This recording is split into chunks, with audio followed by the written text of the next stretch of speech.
हो लग रही आश करूं ब्रजवास तलहटी गोवर्धन की मैं लग रही आस। ये दत्त धाम जहां है ये भी नासिक का गोवर्धन कहलाता है। इस क्षेत्र को गोवर्धन ही कहते हैं। यहाँ पोस्ट कार्ड भेजना हो या यहाँ से तो यहाँ गोवर्धन, नासिक दत्त धाम गोवर्धन ही लिखा जाता है। ये गोवर्धन ही है। गाइए भाव से। मेरे लग रही आस करूं ब्रजवास तलहटी गोवर्धन की मैं लग रही आस ब्रजवास तलहटी हाँ गोवर्धन की मैं तलहटी गोवर्धन की मैं ओ गोवर्धन की मैं तलहटी गोवर्धन की हे मेरे लग रही आस करूं ब्रजवास तलहटी गोवर्धन की मैं लग रही आस करूं ब्रजवास तलहटी गोवर्धन की हे लग रही आस करूं ब्रजवास तलहटी गोवर्धन की मैं लग रही आस करूं ब्रजवास तलहटी गोवर्धन की मानसी गंगा श्री हरिदेव गिरवर की परिक्रमा देवा मानसी गंगा श्री गिरधर की परिक्रमा देवा हे मानसी गंगा श्री हरिदेव गिरधर की परिक्रमा देवा मानसी गंगा श्री गिरधर की परिक्रमा लग रही आस लग रही आस लग रही आस करूं ब्रजवास तलहटी गोवर्धन की मैं लग रही आस करूं ब्रजवास तलहटी गोवर्धन की मैं ओ घर घर भिक्षा करूं निरंतर व्रज युवतन की मैं घर घर भिक्षा करूं निरंतर व्रज वनतन की मैं घर घर भिक्षा करूं हाँ ब्रज गलियन की मैं तलहटी ब्रज गलियन की मैं ओ ब्रज गलियन की मैं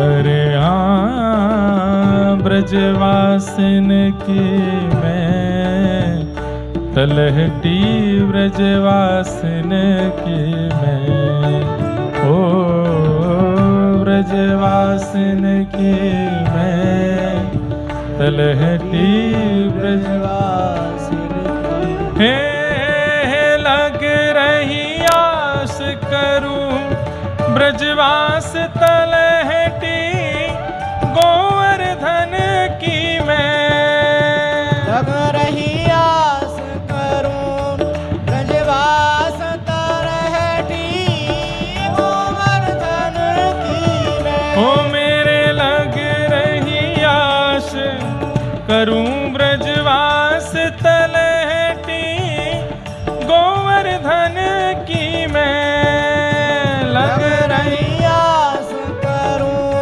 ब्रजवास तलहटी गोवर्धन की मैं वल्लभ विठ्ठल गिरधारी वल्लभ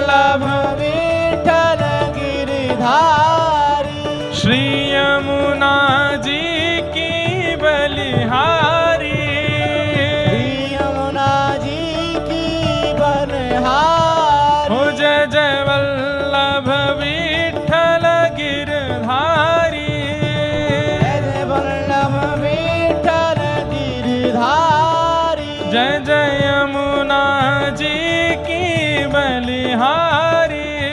जय जय यमुना जी की बलिहारी। जय जय वल्लभ विठ्ठल गिरधारी। जय जय वल्लभ विठ्ठल गिरधारी। जय जय यमुना जी की बलिहारी। जय जय यमुना जी की बलिहारी। ओ जय जय वल्लभ विठ्ठल गिरधारी। वल्लभ विठ्ठल गिरधारी। प्यारी यमुना जी की बलिहारी। यमुना जी की बलिहारी। गिरिराज धरण प्रभु तुम्हारी शरण। गिरिराज धरण प्रभु तुम्हारी शरण। गिरिराज धरण प्रभु तुम्हारी शरण। गिरिराज धरण प्रभु तुम्हारी शरण। रखो लाज हमारी गोवर्धन। रखो लाज हमारी गोवर्धन। रखो लाज हमारी गोवर्धन। रखो लाज हमारी गोवर्धन। गिरिराज धरण प्रभु तुम्हारी शरण। गिरिराज धरण प्रभु तुम्हारी शरण। गिरिराज धरण प्रभु तुम्हारी शरण। गिरिराज धरण प्रभु तुम्हारी शरण। ओ गिरिराज धरण प्रभु तुम्हारी शरण। गिरिराज धरण प्रभु श्री गोवर्धननाथ की जय गिरिराज धरण की जय श्याम सुंदर श्री यमुने महारानी की जय। अवधूत चिंतन श्री गुरुदेव दत्त कुंडली कवरदा हरि विठल श्री ज्ञानदेव तुकाराम श्री पंढरीनाथ भगवान की जय। जय श्री राम। जय जय श्री राम। जय जय श्री राम। पूछरी के लौटा की क्या बात है बंसी वारे शाबा।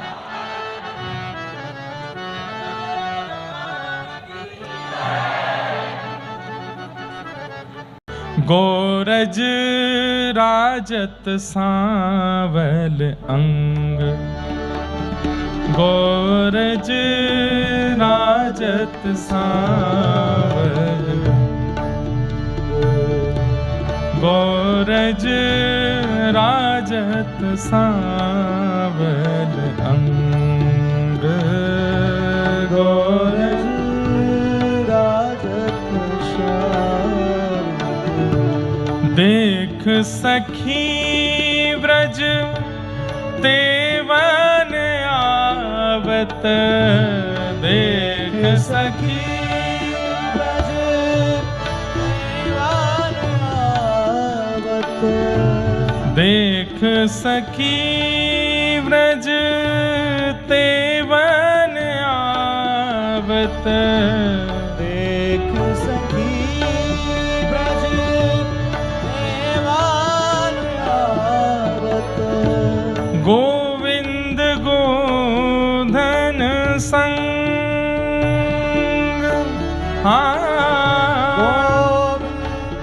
गोधन संग। गोरज राजत सांवल अंग। गोरज राजत समझ में आ रहा है। गौ की रज सांवले अंग पर लगी हुई है। ठाकुर जी देख सखी व्रजते वन आवत। गोविंद गोधन संग, गायों के संग ठाकुर जी वन में जा रहे हैं और गैयाओं की, लाखों गैयाओं की चरण रज उड़ उड़ करके ठाकुर जी के श्री अंग का स्पर्श कर रही है। और वो स्पर्श सांवले अंग पर इतना सुंदर लग रहा है, इतना सुशोभित हो रहा है। उसको देख करके श्री चतुर्भुज दास जी गा रहे हैं अंबुज वदन। अंबुज वदन मतलब गहरे सरोवर, गहरे नदी जैसा जिनका अंग है। गहरी नदी, गहरा सरोवर नीला होता है, इसलिए और उस गहरे सरोवर, गहरे नदी में कई बार कमल प्रकट हो जाते हैं, तो उसकी उपमा ठाकुर जी को दी जा रही है। अंबुज वदन नयन युग खंजन, अंबुज वदन नयन खंजन, अंबुज वदन नयन युग खंजन, अंबुज वदन। नयन मानो जैसे कोई छुरी जैसे हो, जिसको देखते हैं घायल हो जाता है। क्रीडट अपने रंग, क्रीडत अपने रंग, हो, क्रीडत अपने रंग, क्रीडत अपने रंग। गोरज राजत सांवल अंग, गोरज राजत ओ गोरज राजत सांवल अंग, गोरज। राजत बंधुओं, अभी गर्मियों के दिन चल रहे हैं, रोज चंदन लगाया कीजिए ठाकुर जी को, और चंदन घिसिए, चंदन में थोड़ा इत्र डाल दीजिए, बहुत थोड़ा सा, ज्यादा नहीं, थोड़ा सा कपूर मिला दीजिए, और पास की गौशाला में जाकर के गैया की चरण की रज ले आओ, और नेक सी वो रज भी मिला दो उस चंदन में, और फिर बढ़िया से घिस के खूब बढ़िया घिसो, देर तक घिसो। खूब देर तक घिसने के बाद बिल्कुल मलाई जैसा जब वो चंदन हो जाए, तब सुंदर ठंडा ठंडा चंदन ठाकुर जी को ऐसे पत्रावली लगा। गोरज ठाकुर जी को अति प्रिय है। मैया तो चंदन लगा करके भेजती है, लेकिन धूप में जाते ही ठाकुर जी को पसीना आता है, तो चंदन की बिंदी जो है वो सब गीली हो जाती हैं, तब गैयाओं की रज उड़ उड़ करके जाती है और उस चंदन बिंदु पर जाके लग जाती है, और शोभा सुंदर लगने लगती है ठाकुर जी की। गोरज राजत सांवल अंग, गोरज राजत। और इससे एक बात और, ठाकुर जी को नजर नहीं लगेगी। आपके ठाकुर जी को कोई कितना भी घूर के देख जाए, कितना भी नयन भर के देख जाए, अगर गौरज आपने ठाकुर जी को लगाई है तो उनको नजर नहीं लगेगी। गौरज ठाकुर जी की नजर उतार देती है।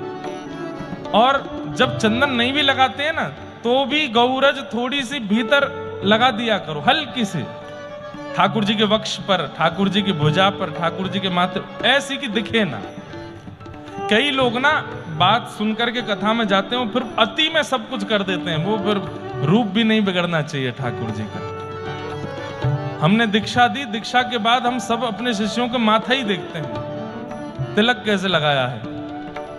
किसी का हाईवे टेढ़ा मेढ़ा ही रहता है, कभी यहां से। कई लोग हैं वो तिलक बिल्कुल सीधा लगाते ही नहीं है। एक तो हमारी परिकर में ही है, कैमरा लिए डोलते हैं इधर, कभी तिलक सीधा नहीं दिखता उनका। उनसे मैं कहता हूं, भाई ये तिलक स्वरूप साक्षात ठाकुर जी हैं, सीधा अंकित करो, सीधा धारण करो। नहीं सीधा हो रहा है इसका मतलब क्या है? नाम जप नहीं करते हो। नहीं सीधा हो रहा है इसका मतलब क्या है? गुरु की वचनों पर निष्ठा नहीं है। तिलक स्वरूप यदि मधुर नहीं बनता है ना माथे पर, तो इसका मतलब है केवल खींच के आ गए हो, नियमित रूप से धारण किया नहीं है। बीच की जो श्री है, कई लोगों की श्री ऐसी लगती है, अब नीचे से श्री जो है वो कहीं ऐसे जा रही है, ऐसे जा रही है, बस यूं खींच आए जल्दी जल्दी। नहीं, नीचे से थोड़ी ऐसी मोटी सी हो, ऊपर जामे पतली, भली पतला लगाओ लेकिन सीधा तिलक लगाओ, सुंदर तिलक लगाओ। माताएं, उनको तिलक बहुत बड़ा नहीं लगाना है। एक दो बहनों को देखा वो यहीं से यूं लगाती हैं, ऐसे ये सींग निकल आए हों, नहीं, बहुत हल्का सा धारण कीजिए, श्वेत नीचे, बहुत बिल्कुल जैसे बिंदी होती है ऐसे श्वेत 2 आसन सीधा भी लगा सकते हैं, ऐसे सीधा जैसे दक्षिण भारत में लगाते हैं, ऐसे सीधा आसन, उसके ऊपर श्री धारण करो। श्री भी ज्यादा बड़ी नहीं हो, छोटी छोटी सी हो, छोटी मतलब ऐसी भी नहीं दिखे ही नहीं, मतलब सबसे बढ़िया बात है ये ठाकुर जी ही हैं, इनको सुंदर बना के धारण करो, देख करके मन प्रफुल्लित होना चाहिए।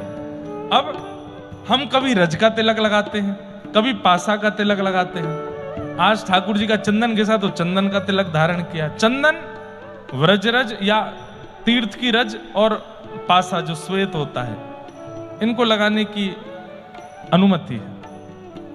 पासा विशेष रूप से लगाया जाता है, जो श्वेत होता है वो श्वेत द्वीप की रज है, हम जम्बू द्वीप में रहते हैं, वो श्वेत द्वीप की रज है वो जो लगाने की आज्ञा दी गई है। तो सुंदर श्रृंगार किया करो, ठाकुर जी का भी सुंदर करो, अपने माथे का भी तिलक सुंदर धारण करो, ऐसे ही नहीं बस खींच दिए कहीं से भी कहीं निकल आए ना, बैठ के ध्यान पूर्वक केंद्र, 5 मिनट लेट हो जाए चलेगा, तिलक सुंदर धारण करो। कैसे लग रहे हैं ठाकुर जी? अंबुज वदन नयन युग खंजन, आहा, नील सरोवर जैसा जिनका वदन है, कभी कभी नेत्र खोलते हैं तो ऐसा लगता है नील सरोवर में कमल प्रकट हो गया हो, 2.5 वर्ष का बालक बोल रहा है। और नयन युग खंजन, नेत्र ऐसे हैं जैसे मानो कोई छुरी चला रहा हो, घायल हो जाता है जिसको देख लेते हैं। क्रीडट अपने रंग, अकेले क्रीड़ा कर रहे हैं, मधुमंगल श्रीदामा तनसुका मनसुका धनसुका कोई नहीं है, अकेले खेल रहे हैं अपने साथी। कभी एक गैया पे चढ़ जाते हैं, कभी दूसरी गैया पे कंधा रख लेते हैं। और ये चतुर्भुज दास जी को दिख रहा है, वो कुम्मन दास जी को बता रहे हैं। और कुंचित केश सुदेश मानो, कुंचित केश सुदेश मानो, अली शोभित ये संग प्रसंग, अली शोभित ये संग, कवहु कवेणु बजावत गिरधर, कवेणु बजावत गिरधर, कवहु कवेणु बजावत गिरधर, कवेणु बजावत गिरधर, नाना तान तरंग, ओ नाना तान तरंग, हे गोरज राजत श्यामल अंग, गोरज राजत गोरज राजत सांवल अंग, गोरज राजत श्याम, चतुर्भुज प्रभु गिरि धर नागर पे, चतुर्भुज प्रभु गिरिधर नागर पे, हे चतुर्भुज प्रभु गिरिधर नागर पे, चतुर्भुज प्रभु गिरिधर नागर पे, हे बारो कोटि अनंग, बारो कोटि अनंग, गोरज राजत श्यामल अंग, गोरज राजत श्यामल, ओ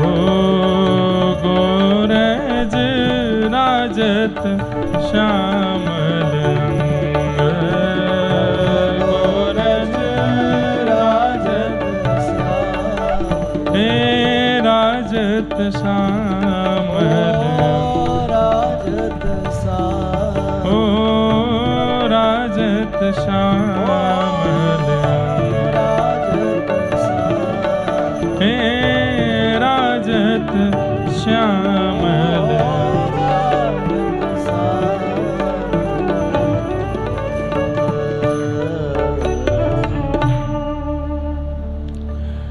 इस प्रकार 2.5 वर्ष की अवस्था में अपने पुत्र को इस स्थिति में देख करके श्री कुम्मन दास जी भावुक हो गए। बलिहार जा रहे हैं अपने पुत्र की। बंधुओं, अष्ट सखाओं में सबसे ज्यादा कृपा श्री कुम्मन दास जी के पुत्र चतुर्भुज दास जी पर है। क्यों? कोई 35 वर्ष की अवस्था में, कोई 30 वर्ष की अवस्था में, कोई 40 वर्ष की अवस्था में भगवत शरणागति को प्राप्त हुआ है।